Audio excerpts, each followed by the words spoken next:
మధ్యలో ఒకసారి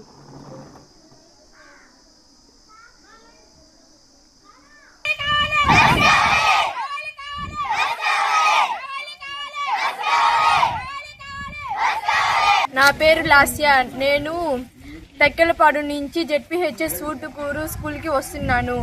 మేము స్కూల్కి రావడానికి చాలా కష్టం అవుతుంది కనుక మాకు స్టూడెంట్ బస్సు ఏర్పాటు చేయవలసిందిగా గవర్నమెంట్ వారిని కోరుచున్నాము. అడవి మార్గాన స్కూల్కి రావడానికి చాలా కష్టం అవుతుంది. మేము స్కూల్ మానేయాలని అనుకుంటున్నాము కనుక మాకు బస్సు వేయాలని కోరుకుంటున్నాము. ఇందిరానగర్ నుంచి ఊటుకూరు జెడ్పీహెచ్ఎస్ ఊటుకూరు హై స్కూల్కి రోజు స్కూల్కి వస్తాను. కానీ మేము 40 మంది ఆడపిల్లలం వస్తున్నాము ఈ స్కూల్కి. కాకపోతే అడవి మధ్యలో నుంచి రావడానికి మాకు చాలా కష్టంగా ఉంది. అందువలన ఆంధ్రప్రదేశ్ ప్రభుత్వం వారు మాకు స్టూడెంట్ బస్సు వేయాలని మేము కోరుకుంటున్నాము. బస్సు వేయకపోవడం వలన మేము చాలా కష్టపడుతున్నాము స్కూల్కి రావడానికి. కాబట్టి మాకు దయచేసి స్టూడెంట్ బస్సు వేయాలని కోరుకుంటున్నాము.